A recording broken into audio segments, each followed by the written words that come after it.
Last time on the unnamed YouTube show. If we leave hell, it'll leave cracks to the surface. It's too dangerous. Have you heard of crack filler? The towers need to be repaired. In the night, I woke up to see the moon move. I was fast to wake the party. It took a moment, but we sighted the silhouette of antlers against the stars. The elk, sized to step on a hablet, was a dream bringer. Luckily, they aren't hostile, but we didn't know that and just cowered in fear until the beast passed. Then we got into a demi-human discussion that got a little weird. To summarize, Clinker for Warforged and Knife here for Elves are both insults, but socially acceptable to say Knife here, but not Clank. The elf mentioned finding Warforged attracted, and I muttered bestiality under my breath. Dwarves are not the kindest to new things. Last thing the world needs is more dwelfs running around. Additionally, the Kingsguard expressed the fact that he considers Tabaxi hot. I'm thankful he perished before we returned to the mortal realm. The gods did find it fit to punish us for that conversation when we rolled a 100 on the random encounter table. Weeping Angels. The paladin, for some odd reason, expressed to keep our eyes forward. I believe he confused the statues for the consequences of Medusas.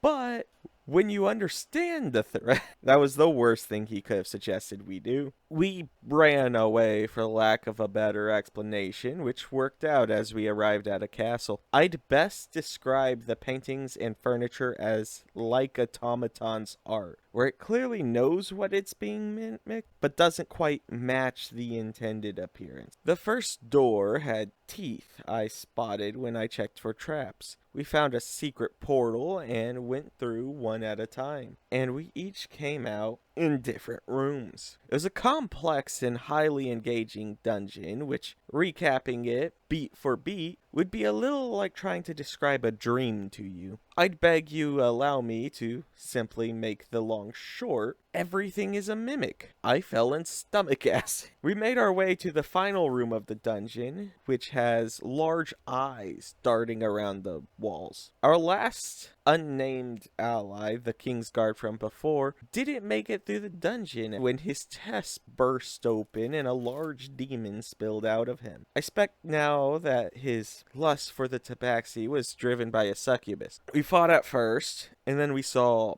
it. The god of hell was standing in the way of the final portal. Out of character, I checked. This wasn't some avatar crap where we could theoretically win the fight, which is why I must say, Action Surge might sound like a great attack 4 times in one turn move, but it's actually a great disengage and dash in the same turn move. Everyone got away, which I'm not articulating great, but the session was very hype as we made it once again to the mortal realm. It was so hype, in fact, we got 2 levels for the endeavor, and Pong now has a 20 in dexterity. As we sat in the forest, we decided a rest was in order. The druid pointed out we hadn't done fireside backstories yet, and I, as a bit of a improviser, introduced some more dwarf lore, which may or may not be canon. Yeah, so 15 on my birthday, time to draft me. That's a war crime. That is the least of the dwarven war crimes. Anyway, I wasn't able to kill or injure any of the capturing dwarves, so I started at the lowest rank. I thought you said you were drafted. You're supposed to arrest the initial capture so they can see what you're made of. Anyway, that's how I became an archer, because my resistance was so bad. As part of the Undead War effort, some druids were with my ranks, and they taught me basic magic, which combined with a book I nabbed from the necromancer is how I figured out arcane archery. Can you introduce me to a druid? You are a druid. But I've never met another one. Maybe. Those were early days in my life, and I'm 80. I think most druids I knew died of age. Actually, one died just before I left the military. He was a close friend of mine and the general, and why I had aged out despite passing peak dwarven fighting age. Everyone else gave their backstories as, well, cliff notes. The druid was abandoned and just kind of figured out druid stuff alone. The paladin is a standard issued paladin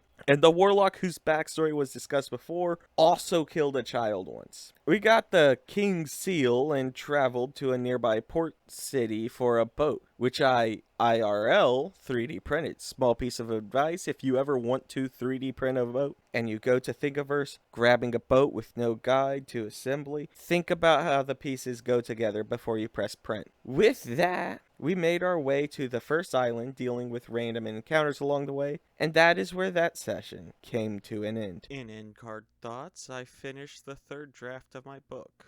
If you don't know what I'm talking about, I mentioned it in a video 8 months ago that I finished the first draft. Admittedly, I took a rather extended break, but also it's of significantly higher quality than anything I produced before, and between then and now I got this weird thing called a job that takes a good chunk of what was my writing time.